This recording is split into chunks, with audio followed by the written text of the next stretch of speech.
Hey guys, it's Gaba VR. I'm a 360 content creator and photographer, publishing 360 content and tutorials on YouTube.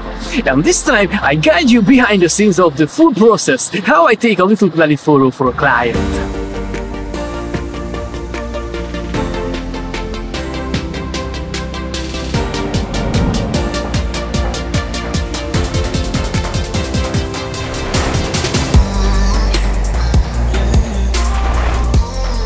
You know, last year I launched my photo exhibition turning 360 or little planet photography into fine art. And that's how I created a collection of photos using different techniques.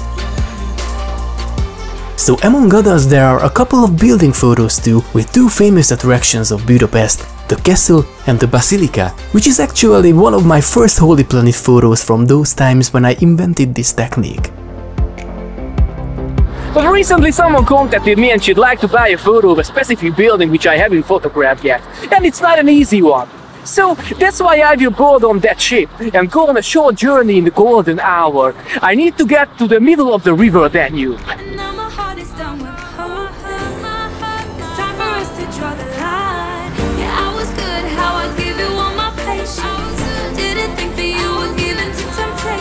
And while I'm boarding, let's go back in time for a while and see why I need to go on this little adventure. 360 building photography is really exciting, and I have some important rules during shooting, especially when I'm shooting in little planet style. Shooting little planets, distance, camera height and the angle are the most important aspects. For instance, going closer, we have to put the camera higher to avoid distortion and get a nice view to the front of the building. If you're interested about my detailed building photography tips, check out this video in the right top corner. But now, let's see why this case is so challenging now. Shooting this Holy Planet, I put my tripod around 71 meters or 230 feet from the front wall of the main building. In practice, my camera was in the middle of the circle, in the middle of the square, a little bit higher than eye level. That's why this cathedral looks so nice among the other buildings. While on the other instance I was a little bit closer, only 40 meters or 131 feet from the castle building, and the camera was in a lower position. That's how this building dominates the image and looks really big on this tiny planet. My new client liked these pictures and she wanted a similar photo of another building, which is maybe the most famous building in Budapest. The building of the Parliament has the most spectacular side and the most characteristic shape when we look at it from the river side. And mostly we can take the best pictures of it from the other side of the Danube. But taking a little planet photo of it is much more complicated. We can't put the tripod in the optimal 40 or 100 meters distance range, because it would be in the river.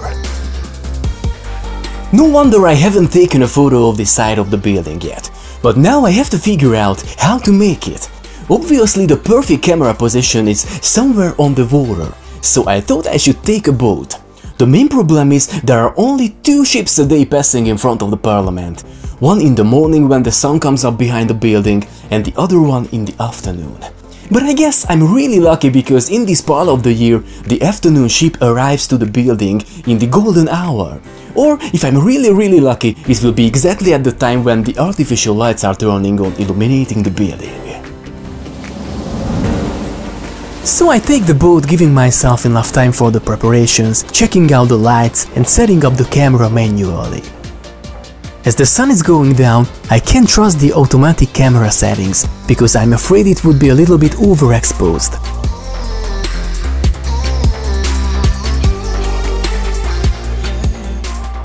I'd like to set the exposure to the highlights and recover some dark areas later.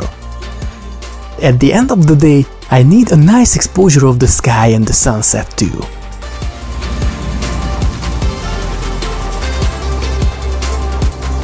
Getting closer and closer to the building, I'm passing by the castle and the most beautiful bridges of the city. Then finally we reach the boat station at the Parliament. As we're waiting for the passengers to get on board, the artificial lights are turning on. This is what I call the perfect timing. And then as we leave the dock, I hope we will pass the building in the perfect distance. This time the weather is so perfect and the colors are so nice that I don't wanna miss this shot. It would be perfect in all the aspects. Everything seems fine, so I just wait for the perfect moment when the building looks totally symmetric and I take the shot.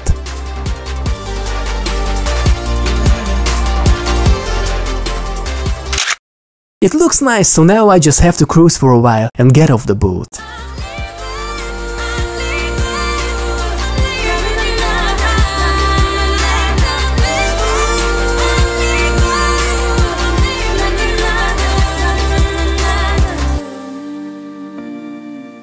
Of course I have to retouch it a little bit, erasing the boat, but I'm really happy with the result. The timing was perfect, it was a nice weather and a wonderful sunset, and finally I could shoot from the proper distance, camera height and angle. Just to show you a short comparison, using Google Street View you can see that standing on the riverside I would have been so close to the building that the top of it wouldn't be visible on the photo. So I'm glad I could take the boat and take this nice little planet off the building. But we can never go back. Now have we lost sense of reason? Have we forgotten what we had? During post-production, first I set up the final angle and filled the empty areas, cleaning up all the background. Then I retouch the ship and do some color correction. I erase the most of the body of the ship and then I fix the white balance and the exposure using a tone curve. After that I continue with erasing the ship. Then I apply global adjustments and some local adjustments too to make the lights look more balanced on the main building. And finally here you can see the raw photo and the color corrected and retouched image. I hope you enjoy looking behind the scenes of this photo shoot, and if you are interested about the basic ideas behind building photography, check out my previous video I've already mentioned before. And if you like this video, please thumbs up, and for further 360 contents and tutorials, please subscribe to my YouTube channel and ring the notification bell so you will see when my next video is coming up. See you next time!